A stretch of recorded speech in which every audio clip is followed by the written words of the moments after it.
Hello, Lubbock. This is Robert Jenkins with Season 3, Episode 130 of the Focus LBK Show. Today, unfortunately, is a sad occasion here on the South Plains and Lubbock, Texas specifically. If you haven't heard the news, please prepare yourself. But Mrs. Billie Caviel has departed the High Plains.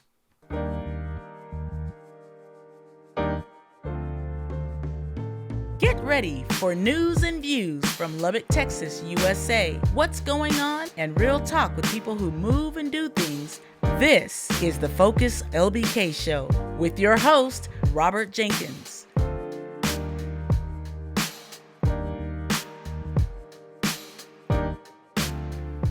Yes, as I say, this is a sad time for Lubbock, specifically for East Lubbock, but really for the whole community. And for me, I'll say that today is a sad time and a reminder, a re-motivator for me to spend time with our elders. That's one of our core functions here. Part of our mission here at the Focus LBK Show is to spend time documenting our elders. Fortunately, over the last few years, we had the opportunity to make pictures of Mrs. Caviel, but unfortunately, we never really got to speak to her in depth. We said hi in passing and talked to her and asked her how she was doing and stuff like that. Every time we was out and about, we would see her. But we never actually sat down and in depth had a conversation about her, about her life and times. And you can find her information at the Southwest Digest. I'm sorry, not the Southwest Digest, but the Southwest Collection over on Tech, as I understand it. So you can look that up online if you've never been there. And you can pretty easily figure out how to go hear her personal history recording there. But, to me, this is a really frustrating because, like I said, part of my mission here at the Focus LBK Show, at Focus LBK, is to preserve the presence of our ancestors as a way of reinforcing our culture here on the High Plains. Sadly, I have now lost the opportunity to get to know Mrs. Billie Caviel better, which also means that I have lost firsthand access to a treasure trove of knowledge, wisdom, and memories from a pioneering medical industry professional. I missed bonding with a woman who, as I understand it, co-owned and operated with her husband, Alfred, the first African-American husband and wife pharmacy in the United States. I would have loved to have been able to have sat down and just had some coffee or something with Miss Caviel and just chopped it up about stuff. It's unfortunate that we have lost her, but the silver lining is that it's a reminder and a remotivation to us and to us personally, to everybody and to me personally, as I say, to get back to the mission of preserving the words of the elders. And I want to point out right now, if you would like to arrange an oral history recording for an elder that you know of, please call us at 806-642-0949. That's 806-642-0949. Yes, it's super important for us to get to know our elders and ask them about the times and the events that they lived through. The reason it's so important is because our elders remind us of the philosophy and the ethos of our people. They bind us back to the power of our people. If we get to know the lives and deeds of our elders, it can help motivate us to overcome tough times in our lives right now. If you get to know them as humans by spending time with them, it'll show you too that you can overcome. Because you know what? Their blood flows in your veins. You literally are from them. And when you think about it, I'm like, maybe that's why modern society urges us to discard our elders, because when we discard our elders, in so doing, we destroy our own well of courage, of heart, perseverance, and power.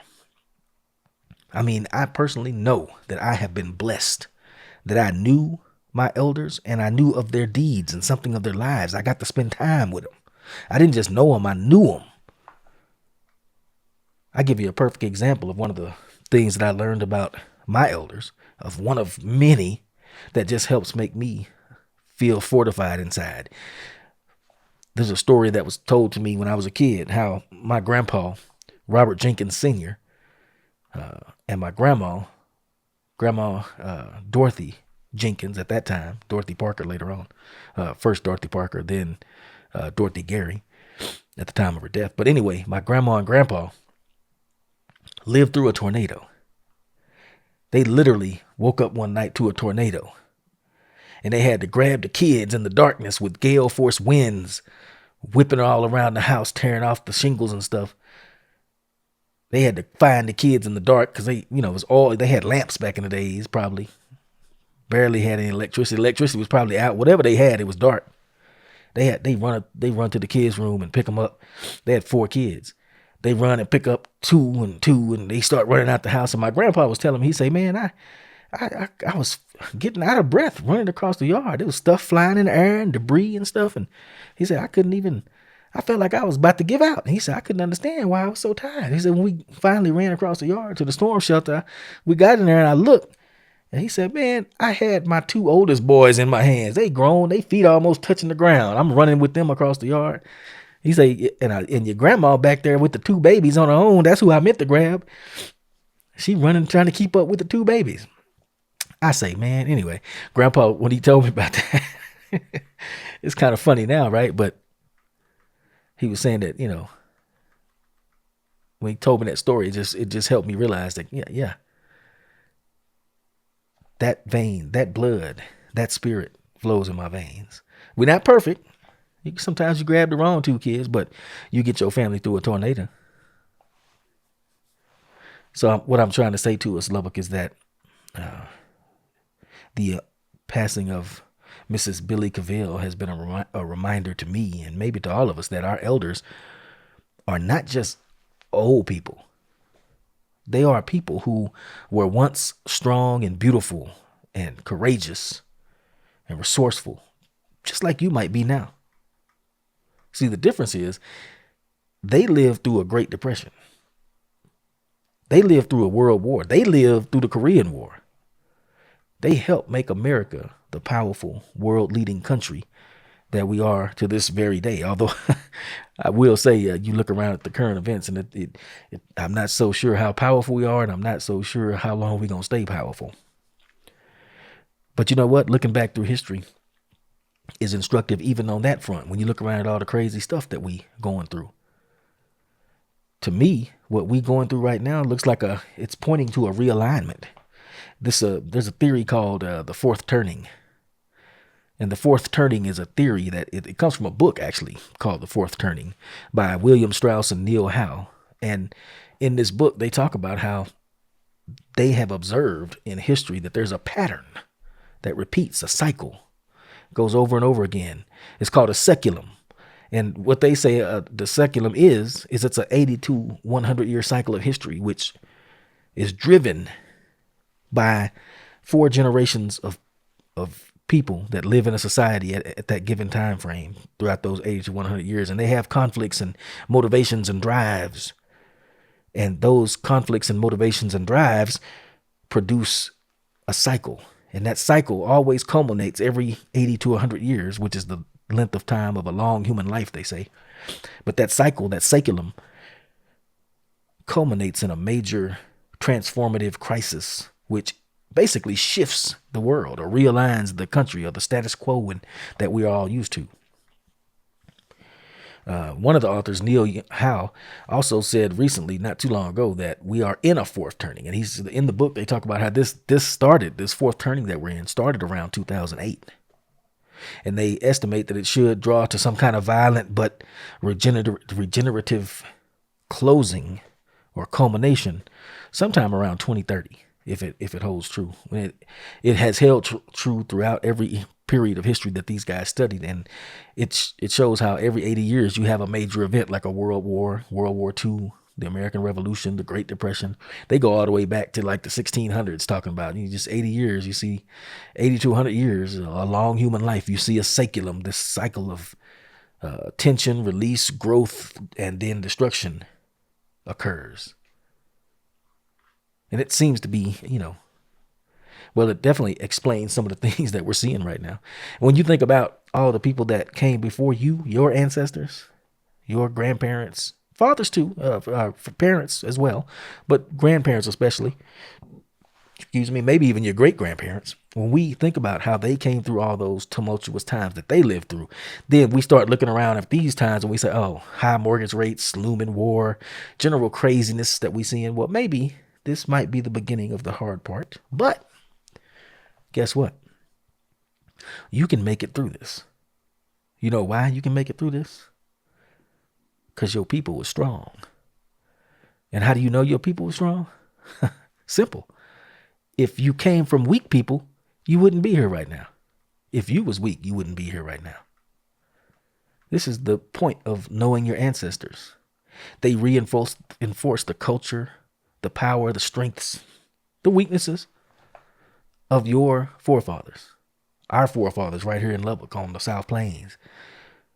How many of us is from Texas and the South Plains that's out here listening right now? Probably most of us from Texas, and a good chunk of us going to be from the South Plains. The people that make it out here, I was just talking about this with somebody the other day down at the city hall, and they was telling me how they noticed that you have to be pretty tough and resourceful to make your home in Lubbock. We don't come from no punks around here. We come from real people. We come from true grit. That old Western, I was that John Wayne or somebody. Excuse me.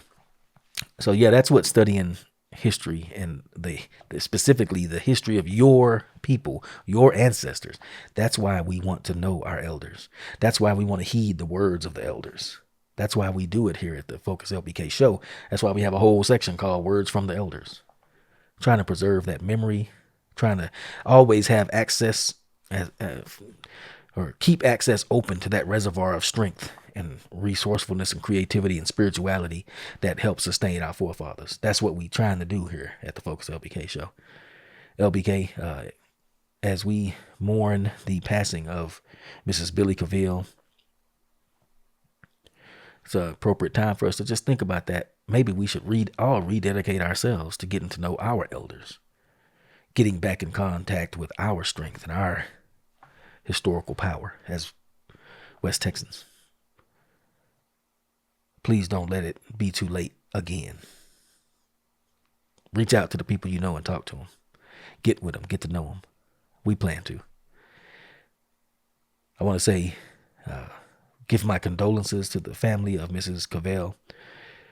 And I also want to just reiterate that you can call at 806-642-0949, 806-642-0949, and arrange an oral history recording. We don't want to let our elders just continue to pass away without finding some way to record their personal stories and struggles.